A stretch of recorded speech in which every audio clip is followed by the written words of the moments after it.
What's up, YouTube? This is an All Points Bulletin. This is David Chase Taylor.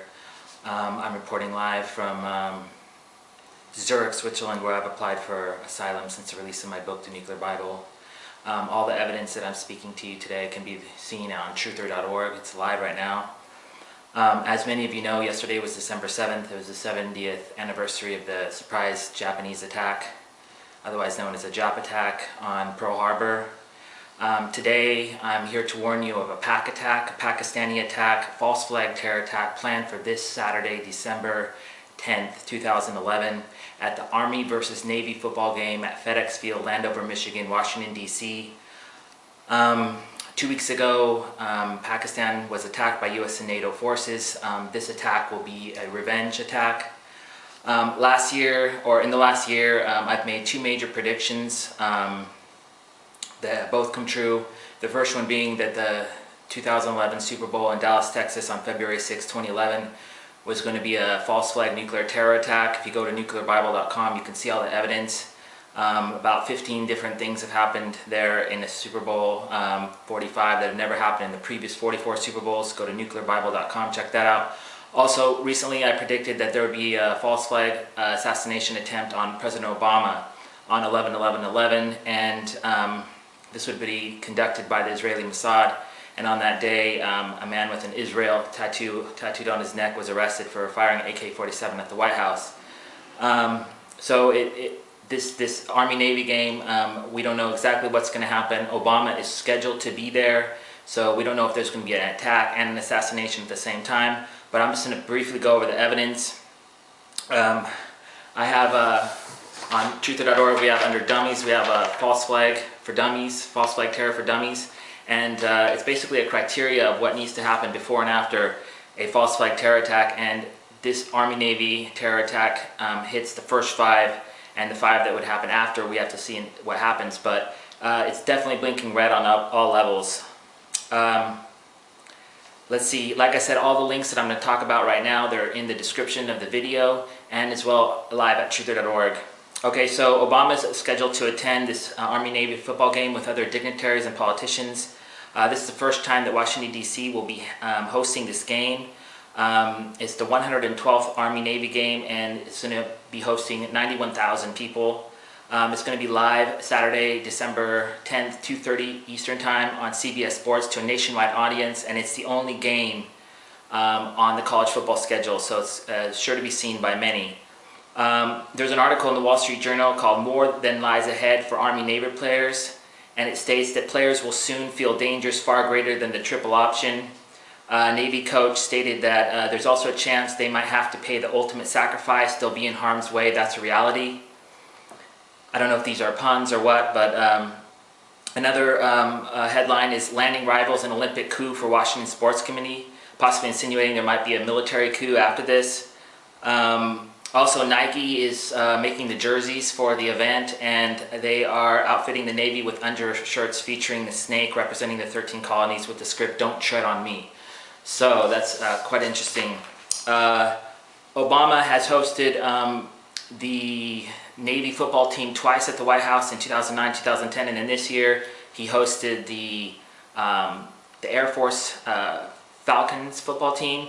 And these teams have won no bowl games. They haven't gone to the playoffs or nothing. They haven't done anything special. They haven't even won their division, but he's hosting them.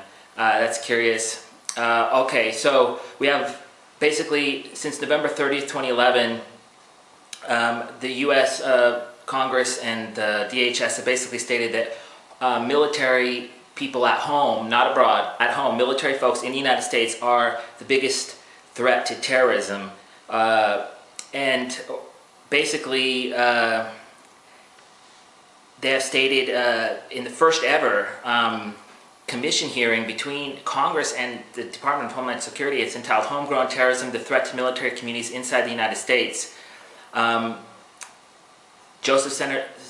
Zionist Joseph Lieberman has stated that military has become a, quote, "direct target for violent extremism," and the stark reality is that American service members is increasingly in the terrorist scope, not just overseas in traditional war settings.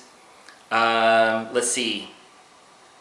Peter King states that there's a serious threat within the military for people who have who are radical jihadists. So basically they're saying that this threat's going to come from inside the military, on the military. So it's basically they're already saying it's going to be an inside job. And let's see, and he states, Peter King states that, and if military personnel can be killed, then it is a great propaganda victory for Al-Qaeda. Well, it's also a propaganda victory for the war on terror. Okay, so the majority staff of the House Committee on Homeland Security states that 70% of the plots against military targets occurred since mid-2009, and 2 successful homeland attacks since 9/11. More than 5 terror plots have been disrupted, and more than 11 cases involving veterans who have attempted to join law enforcement and intelligence agencies have been targeted. They also state that there was 2 attacks on the military in Afghanistan and Iraq, and the Fort Hood attack.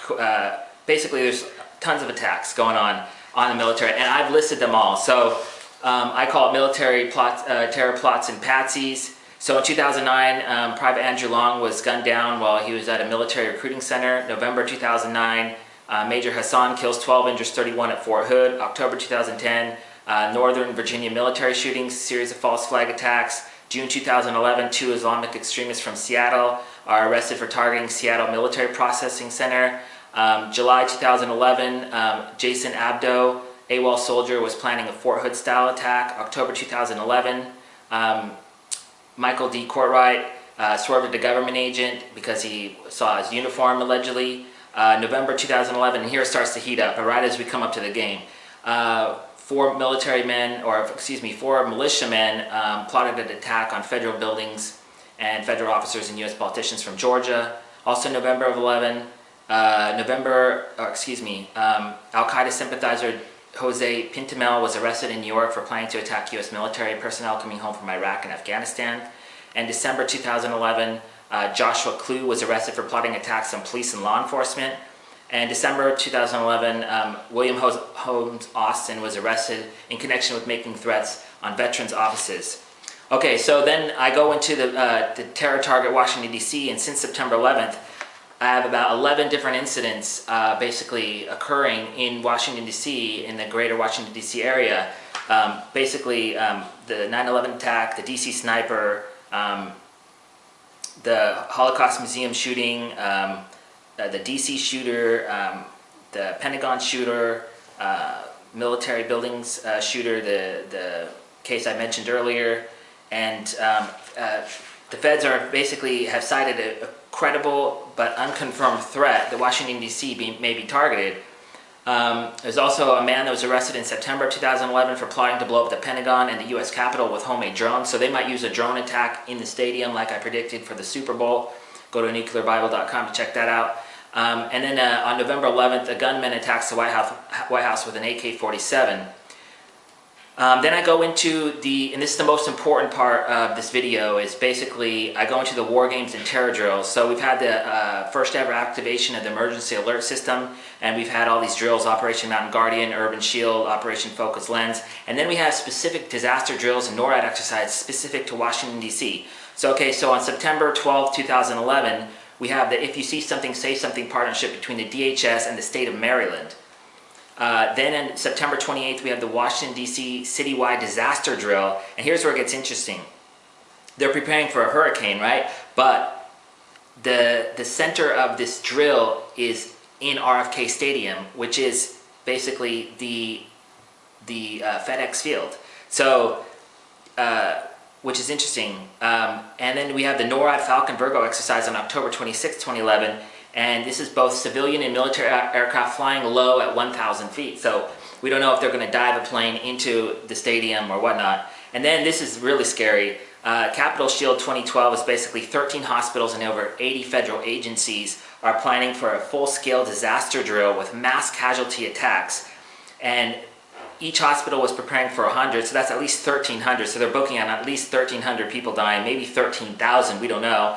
And they're practicing a new system called a real-time locating system, and it's basically like a package, like a FedEx envelope. Basically, you get scanned in your body bag. Like I said, all these links are at truther.org and on the video description. Then there's been some scary kind of general terror warnings. September of 2009, of 2011, they state that terrorists could use small aircraft in attacks. And then in November 24th, DHS and FBI released a joint statement stating that the holiday season may be attacked by terrorists, and quote, terrorists recognize the large gatherings occurring during the holiday season provide an opportunity for a mass casualty attack. And this is from the CNN article. It states, this year marks the first Thanksgiving and Christmas season since the death of bin Laden, so that's going to be used. I have all the lone wolf and homegrown terrorism warnings, specifically December 2nd, 2011, when Ken Niumatalolo stated that the risk of lone wolf attackers with no ties to extremist groups or grand conspiracies is on the rise. So that begs the question is, if they're not talking to anybody, how does the U.S. government know that they're planning to attack? Unless, yeah, you can figure that one out. Okay, so who's going to be scapegoated? Like I said earlier, this is going to be a pack attack. Like I predicted for the nuclear Bible, Pakistan has been set up as a scapegoat of all terror and nuclear proliferation. Pakistan has allegedly financed, plotted, or executed almost every single act of terrorism against the West over the last 20 years. And like I said, there was an attack by US and NATO on Pakistan November 26th, so this will be touted as revenge. So since this attack, Pakistan has retaliated by closing NATO supply lines, ordering drone attacks to stop, closing drone bases, stating that they will retaliate if attacked again. And they also, the US just arrested a Pakistani terrorist in America, and Al-Qaeda in Pakistan just arrested an American Jew that was in Pakistan, and so we could see that this could start to escalate.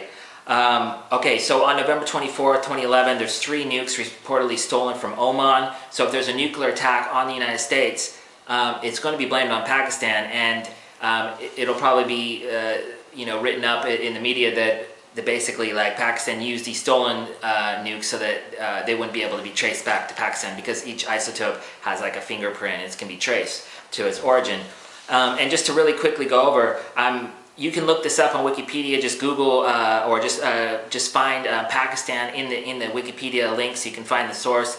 But basically, the first World Trade Center bombing, the 12/11 bombing of Philippine Airlines 434, the Bankia plot to assassinate John Paul and 12 airliners, the U.S. 1998 U.S. Embassy plot, the U.S. is cold, and 9/11, the shoe bombing, the Madrid terror bombings, the London attacks, the 7/11/26 train bombings in India, the assassination of Pakistani President Benazir Bhutto, the 26/11 terror attacks in Mumbai, the Sri Lanka cricket terror attack in Pakistan, the Christmas Day bomber, the CIA terror attacks at Camp Chaffman in Afghanistan, and the New York Times Square bombing, and the 7/11 World Cup bombing, and Osama bin Laden allegedly killed, all happened in Pakistan. So, and are related to Pakistan in some way. They've either financed it, or they've planned it, or they've executed it, or they've housed the alleged suspects on their soil. Now, we all know that Pakistan really probably had nothing to do with this. I mean, there might have been some people in there, but generally these are Western Mossad, CIA false flag terror operations. And like I said before, they've set up Pakistan against the United States for World War III. It's a World War III scenario. You can check it all out at nuclearbible.com, and also check the links out here. We're going to have them at truther.org. So basically, there also may be other, like NFL games might be attacked the following Sunday, or the playoffs, or the Super Bowl, or the other BCS bowl games. But definitely, we're looking at a stadium where lots of people watching on televised, nationally televised games. If you want to stay abreast of the news and information, we have an Obama CSI page. We have a Truther page, truther.org page, and a Nuclear Bible page on Facebook, which has all the latest breaking news. So if you want to stay in touch with what's going on. Also, I've applied for asylum here in Switzerland since the release of my book, like I mentioned, and I definitely need your love and attention regarding that. Basically forward this video worldwide. It's also going to be in a PDF form with all the links and information. And remember, Alex Jones is a fraud. He's here to prematurely ejaculate the Second American Revolution. And he's a Strat 4 double agent. Check it out, Strat 4, Google it. Peace.